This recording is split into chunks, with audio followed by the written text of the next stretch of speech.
Juhan Liiv, ta lendab mesipuu poole. Ta lendab lillest lillesse ja lendab mesipuu poole. Ja tõuseb kõuepilv ülesse, ta lendab mesipuu poole. Ja langevad teele tuhanded, veel koju jõuavad tuhanded ja viivad vaeva ja hoole ja lendavad mesipuu poole. Hing, oh hing, sa raskel aal, kui sa õhkad isamaa poole. Kas kodu sa, kas võõral maal, kui sa ihkad isamaa poole. Ja puhugu vastu sul surmatuul ja lennaku vastu sul surmakuul. Sa unustad surma ja hoole ning tõttad isamaa poole.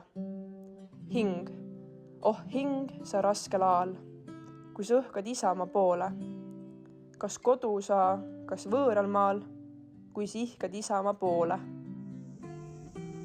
Juhan Liiv andis Eesti luulele suure panuse. Tema luulele on iseloomulik valuline messianism ja prohvetlikkus, lihtne ja vahetu looduskujutus, kõneline intonatsioon ning rahvaluulelised kordused. Liiv sündis vaesesse peresse, kus tal polnud palju võimalusi.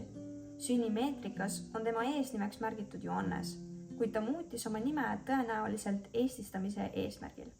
Esimesed luulekatsed ulatuvad aastasse 1882. 1892 otsustas Liiv pühenduda täielikult kirjaniku tööle. 1894. aastal haigestus Liiv skisofreeniasse, mis viis ta tagasi tõmbumiseni avalikkuse eest. Ta elas oma kodukohas eemal rahva silme alt. Sellegipoolest jäi tema looming elavaks ja on tänaseni osa Eesti kultuuripärandist.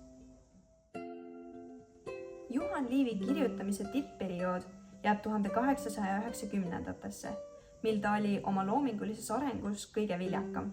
Tema tähtsaimad luuletused ja proosateosed valmisid just sel ajal, kui ta oli kõige enam vaimselt ja emotsionaalselt aktiivne. Luuletus kirjutatud 20. sajandi alguses peegeldab sügavalt igatsust kodumaa järele ning kannab rahvuslikku ja isamaalist sõnumit. Selle keskne sümbol mesipuu viitab Eesti rahvale ja kodumaale, kuhu hing ikka ja jälle tagasi ihkab. 1905. aasta revolutsiooni ajal, mil eestlased võitlesid tsaarivõimu ja Balti-Saksa aadlike ülekohtu vastu, omadas luuletus erilise tähenduse. Paljud eestlased unistasid vabamast ja õiglasemast ühiskonnast, kui revolutsiooni suruti karmilt maha. Luuletuse sõnad langevad teele tuhanded ja veel koju jõuavad tuhanded võisidki sümboliseerida revolutsioonis hukkunuid ja tagakiusatud inimesi. Luuletuse kaudu väljendub rahvuslik identiteet ja lootus, et raskustes püsib side kodumaaga ning kunagi saabub õiglane aeg. Vana iganenud korda, mis rahvast piiras ja ennast vabalt väljendada ei lasknud, kujutas revolutsionäär Kristo Raud ahelatena. Millal ometi miski muutub, küsiti. Teoses kujutas Raud seda küsimust nii sõnas kui ka pildis. Teos toetab luuletuse sõnumit, millal me saame oma vabaduse ja oma maa.